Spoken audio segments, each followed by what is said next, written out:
Assalamualaikum warahmatullahi wabarakatuh. Sebelumnya yang saya hormati Bapak Arif Hidayatul Homaini SEMA KAK selaku dosen pengampu mata kuliah Metode Akuntansi.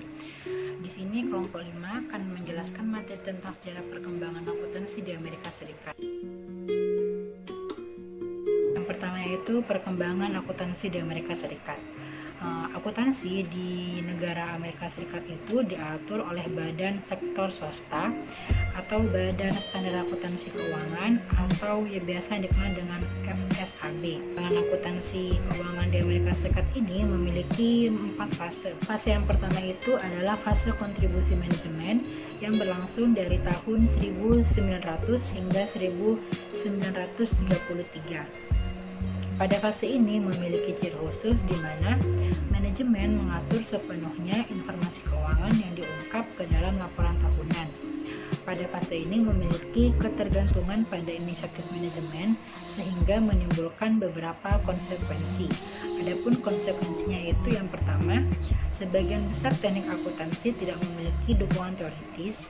Yang kedua, perhatian pada penentuan penghasilan kena pajak dan minimisasi pajak penghasilan. Yang ketiga, teknik yang diadopsi adalah untuk meratakan pendapatan. Yang keempat, penghindaran dari masalah-masalah kompleks dan solusi berdasarkan kebijakan yang dianut. Lalu yang terakhir, perbedaan perlakuan teknik akuntansi dari perusahaan yang berbeda untuk masalah yang sama. Dalam fase ini memiliki peristiwa penting lain, yaitu adanya pengaruh pajak penghasilan terhadap teori akuntansi, yakni diakuinya pendapatan bersih atas dasar periode akuntansi dan metode akuntansi yang digunakan oleh pembukuan wajib pajak. Hal ini merupakan tahap awal harmonisasi antara akuntansi pajak dengan akuntansi keuangan. Yang kedua yaitu fase kontribusi institusi yang berlangsung dari tahun 1933 hingga 1959. Pada fase ini ditandai dengan timbulnya badan atau institusi dan peningkatan peranannya dalam pengembangan prinsip akuntansi sebagai berikut. Yang pertama itu pada tahun 1934, Kongres membentuk Securities and Exchange Commission atau SEC untuk melaksanakan beberapa peraturan investasi federal. Komisi ini merumuskan hal-hal, informasi-informasi, metode-metode yang harus ditunjukkan dalam laporan keuangan.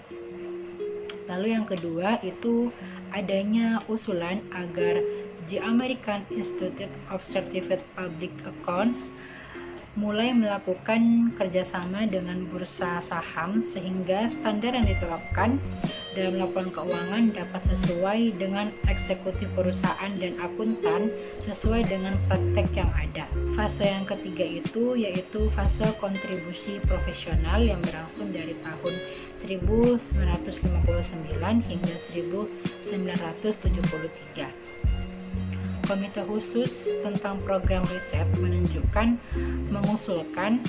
pembubaran CIP dan departemennya yang diterima oleh AICPA, kemudian didirikan Accounting Principal Board atau APB dan The Accounting Research Division atau ARD untuk meneliti isu-isu yang merupakan prinsip-prinsip akuntansi yang diterima umum. Fase yang terakhir yaitu fase keempat, yaitu fase politisasi yang berlangsung dari tahun 1973 hingga saat ini. Keterbatasan asosiasi profesional dan manajemen dalam merumuskan teori akuntansi mendorong diadopsinya pendekatan yang lebih deduktif dan politis. Dalam situasi tersebut, FASB mengindikasikan proses penetapan standar akuntansi sebagai proses demokratik. Proses penetapan standar akuntansi ini tidak hanya didasarkan pada kebutuhan pemakai saja, tetapi juga melibatkan pertimbangan beberapa perspektif yang dapat mempresentasikan seluruh konstituensi. Juga ditekankan agar pemerintah federal dan Kongres harus berada pada kepentingan umum dengan mempertahankan dan meningkatkan akuntabilitas di mata publik. Badan standar akuntansi yang ada di Amerika Serikat. Badan standar akuntansi yang pertama itu ada American Institute of Certified Public Accounts. Organisasi ini merupakan suatu organisasi profesional di dalam bidang akuntansi publik, di mana anggotanya hanya bagi akuntan publik yang terdaftar saja. Kedua, ada Financial Accounting Standard Board atau yang biasa kita kenal dengan FASB. FASB merupakan suatu organisasi yang memberikan panduan standar untuk pelaporan keuangan. Misi dari FASB ini adalah untuk membangun dan meningkatkan standar akuntansi keuangan dan pelaporan untuk bimbingan dan pendidikan masyarakat, termasuk emiten, auditor, dan pengguna informasi keuangan. Yang ketiga ada Governmental Accounting Standard Board. Ini merupakan Dewan Standar Akuntansi Pemerintahan. Yang terakhir itu ada Securities and Exchange Commission. Nah, lembaga ini merupakan lembaga independen dari pemerintah Amerika Serikat yang memegang tanggung jawab utama untuk menegakkan hukum federal efek dan mengatur industri efek, pasar saham, dan bangsa pilihan bursa dan efek elektronik lainnya. Standar akuntansi keuangan atau SAK di Amerika. Jika di Indonesia kita mengenal yang namanya SAK atau Standar Akuntansi Keuangan, ini di Amerika lebih dikenal dengan nama GAAP atau General Accepted Accounting Principle. Dalam perkembangan GAAP, General Accepted Accounting Principle yang telah ditetapkan oleh American Institute of Certified Accountants Public atau AICPA, tunduk pada Securities and Exchange Commission peraturan. Selanjutnya ada organisasi-organisasi yang mempengaruhi perkembangan GAAP di Amerika. Yang pertama yaitu United States Securities and Exchange Commission atau SEC, Amerika Serikat Komisi Sekuritas dan Bursa. Yang kedua yaitu ada American Institute of Certified Public Accountants atau AICPA, yaitu Ikatan Akuntan Publik Amerika bersertifikat AICPA. Sistem akuntansi Amerika Serikat. Akuntansi di Amerika Serikat diatur oleh Badan Sektor Swasta atau Badan Standar Akuntansi Keuangan FASB hingga tahun 2002 Institut Amerika untuk akuntan publik bersertifikat. Perkembangan akuntansi di AS. Yang pertama yaitu era sebelum berdirinya Stock Exchange Commission. Pada tahun 1900-an, masyarakat Amerika Serikat sudah mengenal perdagangan saham. Beberapa kondisi yang merupakan dari cara ini adalah tidak adanya dewan pengatur standar. Yang kedua yaitu sebagian besar teknik akuntansi tidak memiliki dukungan teoritis. Yang ketiga yaitu teknik akuntansi yang diadopsi didorong oleh keinginan untuk meratakan earnings. Yang keempat, masalah operasional yang berhubungan dengan treatment akuntansi yang bersifat kompleks. Yang kedua itu The American Institute of Certified Public Accountants. Pada tahun 1916 didirikan Asosiasi Akuntan Profesional yaitu The American Institute of Accountants atau AIA. Lembaga tersebut didirikan oleh American Association of Public Accounts atau AAPA yang selanjutnya berganti nama menjadi American Institute of Certified Public Accountants atau AICPA. Komite on Accounting Procedure di mana hal tersebut berdiri atau terbentuk pada tahun 1936. Nah, CPA di sini juga memiliki tujuan untuk mengembangkan prinsip-prinsip akuntansi yang bersifat komprehensif sehingga dapat digunakan sebagai pedoman umum dalam memecahkan masalah praktek akuntansi. Nah, prediksi waktu untuk merealisasi tujuan tersebut kurang lebih selama 5 tahun. Dalam realitasnya, CPA mengambil kebijakan lain, yaitu mengadopsi suatu kebijakan dan selanjutnya memberi rekomendasi atas metode akuntansi yang nantinya akan diikuti. Nah, selama tahun 1938 sampai 1959 atau 21 tahun, CPA menerbitkan 51 Accounting Research Bulletin. Namun CPA gagal menghasilkan satu kesatuan prinsip akuntansi yang bersifat komprehensif atau berterima umum. Tetapi di pertengahan tahun 1950, keinginan pembangunan prinsip-prinsip akuntansi berkembang sampai di luar profesi akuntan. Pada tahun 1957, AAA mengeluarkan pokok-pokok pikiran tentang konsep dan definisi minimum yang dilandasi dengan pendekatan deduktif.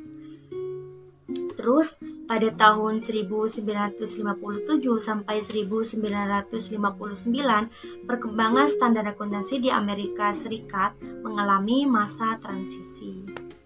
Oke, lanjut di era Accounting Principle Board, di mana keberadaan APB dan ARD menunjukkan bahwa terdapat pendekatan dua arah dalam pengembangan prinsip akuntansi, di mana ARD juga memiliki otoritas untuk menerbitkan hasil-hasil riset dan lebih mencurahkan perhatian pada pengembangan statement-statement akuntansi tanpa harus mempertanggungjawabkan kepada komite teknis ICPA. Di eranya pada tahun 1959 sampai 1973, APB menerbitkan opini-opini yang membahas isu-isu kontroversial.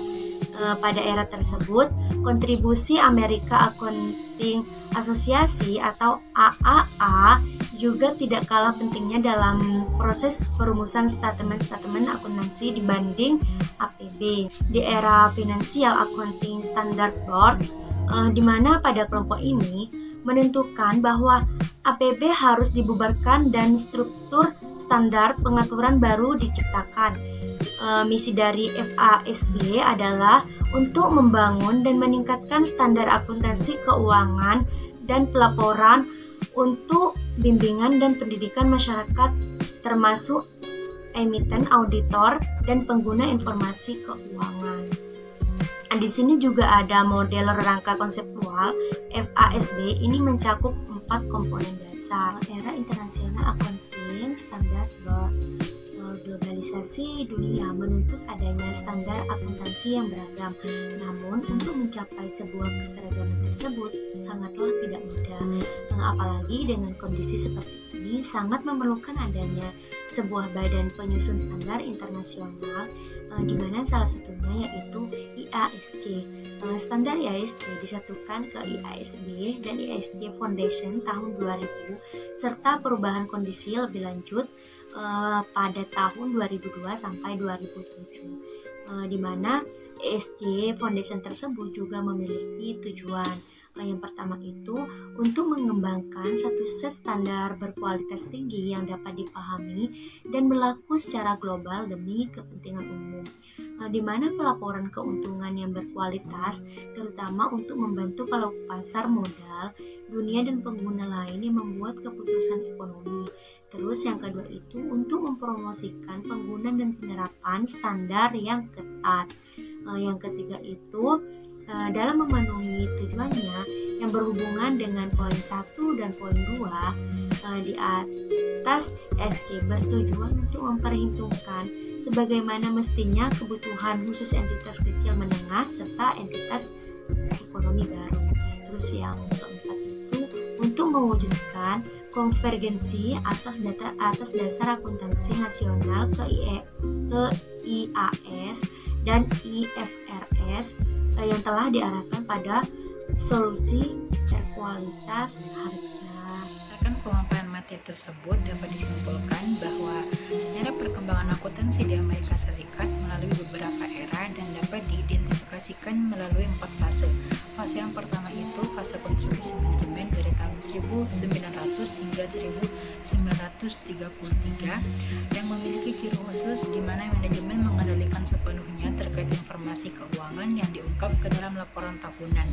Fase yang kedua yaitu fase kontribusi industri dari tahun 1933 hingga 1959. Fase yang ketiga, fase kontribusi profesional dari tahun 1959 hingga 1973, yang dimana sudah dibuat lembaga-lembaga untuk mengembangkan prinsip-prinsip akuntansi. Lalu fase yang keempat atau fase yang terakhir itu adalah fase politisasi dari tahun 1973 hingga sekarang, yang ditandai dengan adanya Financial Accounting Standard Board atau yang bisa kita kenal dengan FASB.